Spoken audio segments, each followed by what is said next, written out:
The morning sun painted golden streaks across the small church windows as Sarah adjusted her wedding dress one final time. Today was supposed to be the happiest day of her life, marrying James, the love of her life for the past 5 years.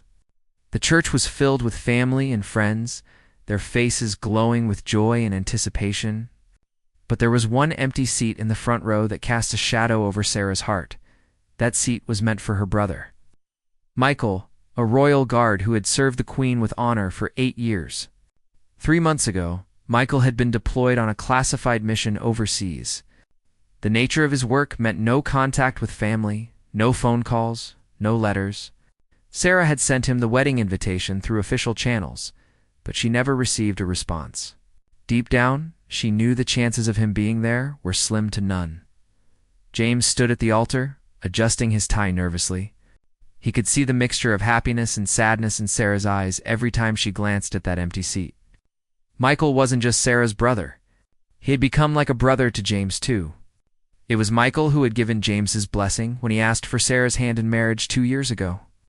It was Michael who had helped James pick out the perfect engagement ring. And it was Michael who had promised to walk Sarah down the aisle since their father had passed away when they were young. The church organist began playing soft melodies as guests settled into their seats. Sarah's mother, Margaret, dabbed at her eyes with a tissue. She was proud and heartbroken at the same time. Proud to see her daughter so happy, but heartbroken that her son couldn't be there to share this precious moment. Margaret had raised both children as a single mother after her husband died in a car accident 15 years ago. Michael and Sarah were everything to her, and today felt incomplete without her son. Pastor Williams, who had known the family for years, approached James with a gentle smile. He could sense the tension and sadness beneath the joy of the occasion. The pastor had baptized both Michael and Sarah, had watched them grow up in his congregation, and had been there for the family during their darkest moments. He knew how much Michael's absence was affecting everyone, especially Sarah. As the ceremony time approached, Sarah made one last desperate glance toward the church doors. Her heart was heavy with the realization that her brother truly wouldn't be there. She had imagined this day so many times, always with Michael by her side, proudly walking her down the aisle in his crisp Royal Guard uniform. Instead, her Uncle David would perform that honor, though it wouldn't be quite the same.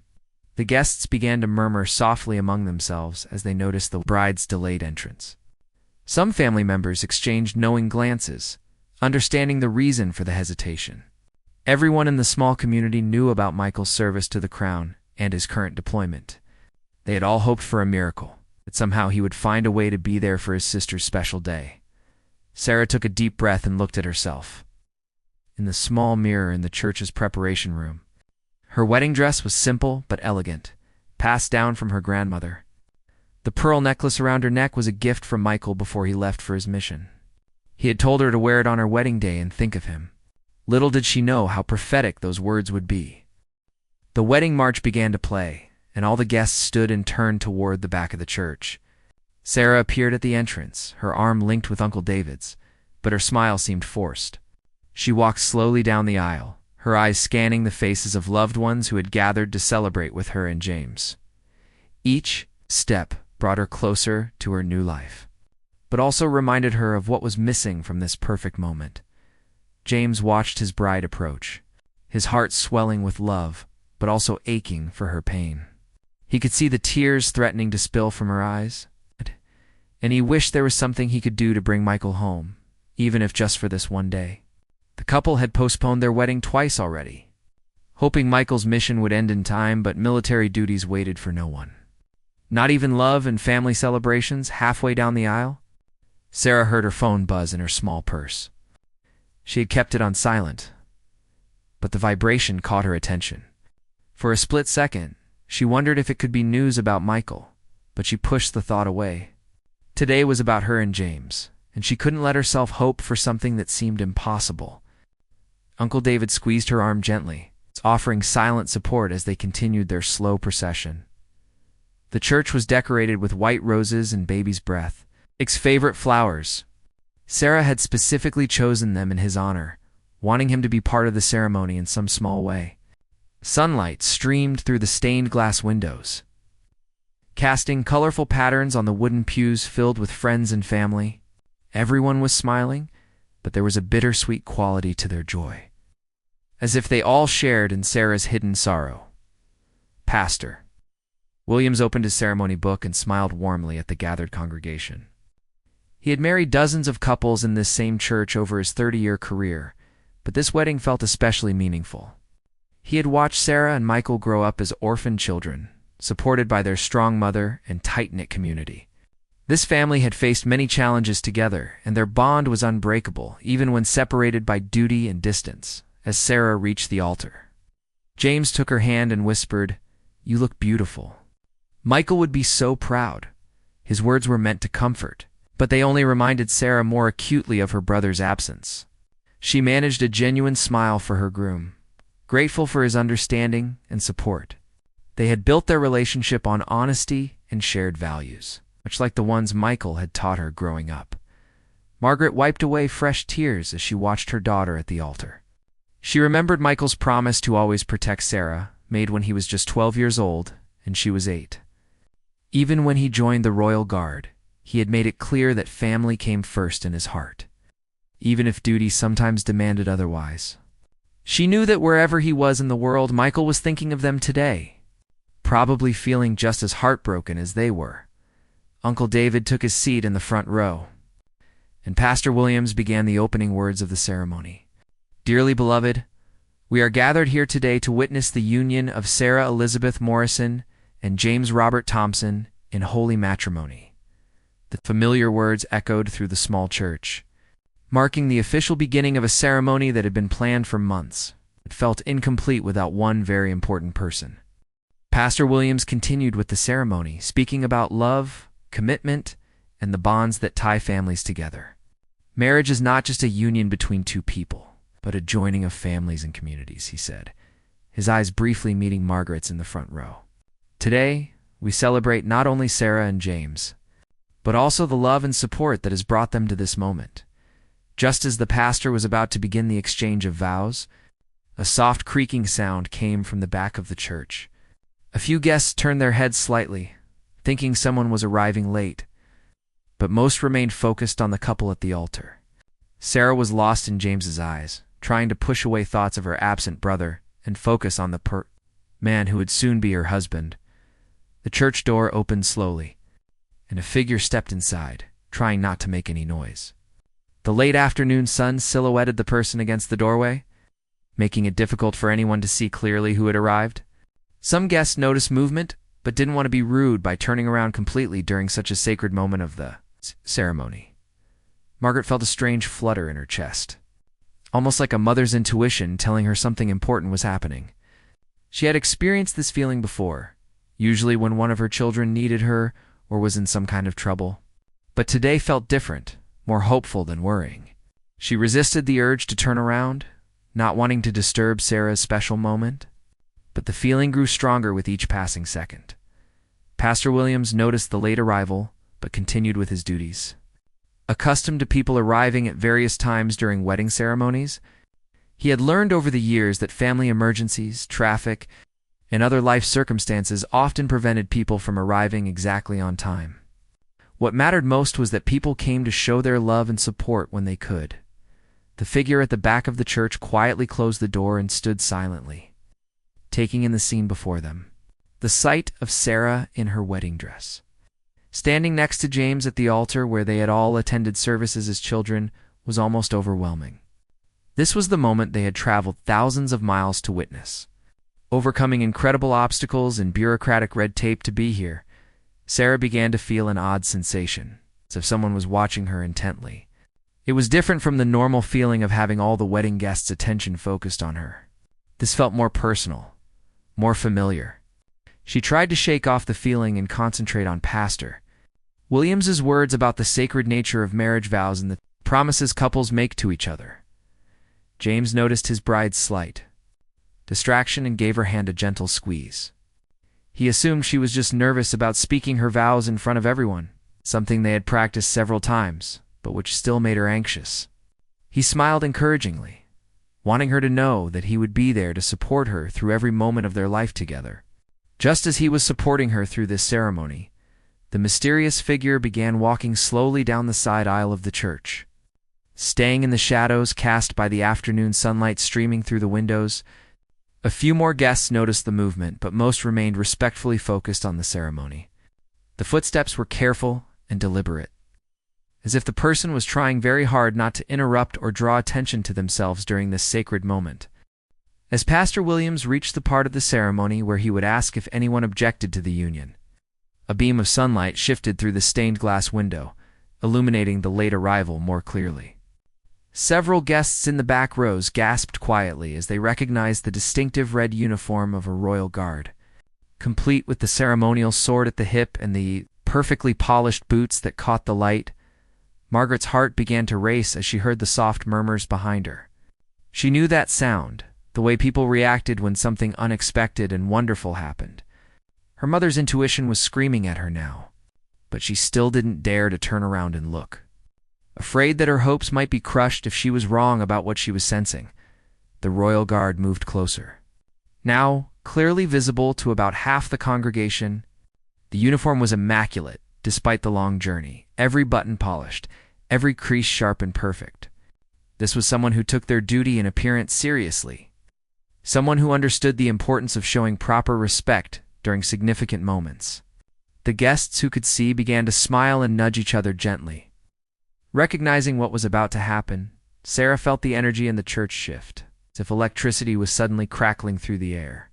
She could hear whispers and soft exclamations from behind her, but she still faced forward, not wanting to turn around during the middle of her own wedding ceremony. James also sensed the change in atmosphere, his eyes darting briefly toward the congregation before returning to his bride's face. Pastor Williams, with his back to most of the church, continued the ceremony, but began to notice the growing excitement among the guests. He had performed hundreds of weddings and had never experienced quite this type of energy during a ceremony. Usually, guests were politely quiet and attentive, but today felt different, as if something magical was about to happen. The royal guard reached the middle of the church and paused, taking a moment to compose themselves before taking the final steps toward the front. This was the moment they had dreamed about during long, lonely nights stationed far from home. Serving their country with honor, but missing every important family milestone, they had moved heaven and earth to be here. Calling in favors and working with superior officers to arrange emergency leave, Uncle David, sitting in the front row, was the first family member to turn around and see the approaching figure. His eyes widened in shock and joy, and his hand flew to his mouth to stifle a cry of surprise. He immediately understood the significance of this moment and the incredible effort it must have taken to arrange this surprise. He looked at Margaret beside him, wanting to alert her, but not wanting to spoil the surprise. The footsteps grew closer. Sarah finally couldn't resist the urge to glance over her shoulder. What she saw made her knees go weak and her eyes fill with tears. There, walking down the aisle in full Royal Guard dress uniform, was Michael, her beloved brother. Looking exactly as handsome and proud as she had always imagined he would on her wedding day. "Michael," she whispered, her voice breaking with emotion. James turned to see what had captured his bride's attention and broke into the biggest smile of his life when he saw his future brother-in-law approaching. The entire congregation erupted in soft applause and joyful murmurs as they realized what was happening. This was the surprise everyone had hoped for, but no one had dared to expect. Michael reached the front of the church and stood at attention, saluting Pastor Williams with military precision before breaking into a warm smile. "I apologize for the interruption, Pastor, but I believe I have some unfinished business with my sister," he said, his voice strong but filled with emotion. The pastor, understanding immediately what was happening, stepped aside with tears in his own eyes. Sarah couldn't contain herself any longer and rushed toward her brother, her wedding dress trailing behind her. Michael opened his arms and caught her in the tightest embrace they had ever shared, lifting her slightly off the ground as she had done when they were children, and he would surprise her after school. "I promised I would be here," he whispered in her ear, "and a royal guard always keeps his promises." Margaret finally turned around, completely, and saw her son holding her daughter, both of them crying tears of pure joy. She stood up so quickly that she nearly knocked over her purse, her own tears flowing freely as she realized her family was complete once again. Uncle David put his arm around her shoulders, sharing in her overwhelming happiness and relief. This was the miracle they had all hoped for, but never dared to expect. James approached the siblings slowly, not wanting to interrupt their reunion, but eager to greet his future brother-in-law. Michael released Sarah and immediately extended his hand to James, who ignored the formal gesture and pulled Michael into a brotherly hug. "Thank you for taking care of her while I was away," Michael said, his voice thick with gratitude and emotion. "And thank you for loving her the way she deserves to be loved." The congregation watched in amazement as the story unfolded before them. Many of the older guests remembered when Michael had first announced his intention to join the Royal Guard, how proud the family had been, and how difficult it had been for them to say goodbye when he left for training. Today, they were witnessing the reward for all those years of service and sacrifice. Pastor Williams wiped his own eyes and approached the group. "Michael," he said warmly, "we are honored to have you here today. Would you like to take your rightful place and walk your sister down the aisle?" Michael looked at Uncle David, who immediately nodded and stepped aside graciously. "It would be my honor, Pastor," Michael replied, adjusting his uniform and offering Sarah his arm. Sarah looked at her brother in wonder, still hardly believing he was really there. "How did you manage this? I thought you were on a classified mission that could last for months," she asked. Michael smiled mysteriously. "Let's just say that when you serve the crown with dedication for 8 years, sometimes the crown finds a way to serve you back. I may have had some help from people in very high places who understand the importance of family." The three of them walked back to the entrance of the church, preparing to begin the ceremony properly this time. Sarah's happiness was now complete, and James couldn't stop smiling at the sight of his bride's joy. The congregation settled back into their seats, everyone buzzing with excitement about the incredible surprise they had just witnessed. This would be a wedding story that would be told and retold for generations to come, as they prepared for Sarah's second walk down the aisle. This time, with her brother by her side, Michael straightened his uniform one last time and looked at his sister with pride. "Are you ready for this, little sister?" he asked, using the nickname he had called her since childhood. Sarah nodded, her face glowing with happiness. "I've never been more ready for anything in my life." The wedding march began again, but this time it sounded different, more joyful and complete. Sarah walked down the aisle on Michael's arm, her face radiant with happiness as she looked at James waiting for her at the altar. Every step felt perfect now, exactly as she had always dreamed it would be. The guests stood once again. At this time their faces showed pure delight rather than the bittersweet emotion from before. Michael walked with military precision, but his face showed nothing but brotherly love and pride. He had traveled across continents and through multiple time zones, barely sleeping for 3 days, all to be here for this single moment. As they approached the altar, he leaned down and whispered to Sarah, "Dad would be so proud of the woman you've become, so proud of the man you've chosen to marry." When they reached James, Michael performed the traditional gesture of placing Sarah's hand in James's hand, symbolically giving his blessing to their union. "Take care of her, brother," he said formally, then added with a smile, "or you'll have to answer to the Queen's Guard." James laughed and replied, "I promise to love and protect her always, just as you have taught me by example." Pastor Williams, still visibly moved by the reunion he had just witnessed, began the ceremony once more.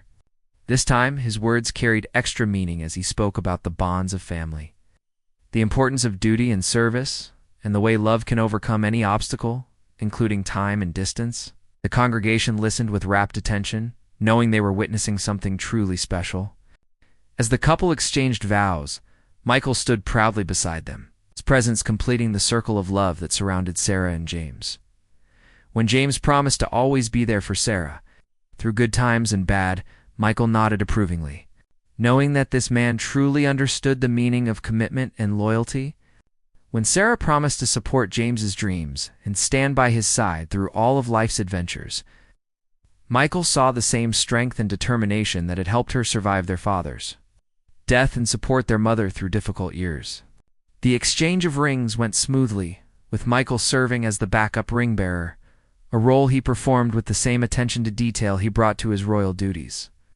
When Pastor Williams pronounced them husband and wife, the entire church erupted in applause and cheers. James kissed his bride as Michael saluted them both, his military training blending perfectly with his role as proud big brother.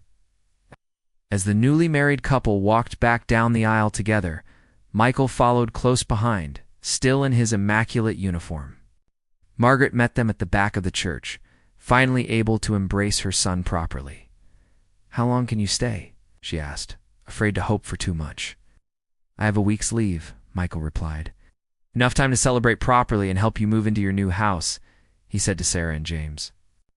Outside the church, as the photographer captured dozens of pictures of the happy family, Michael explained how he had coordinated his surprise return.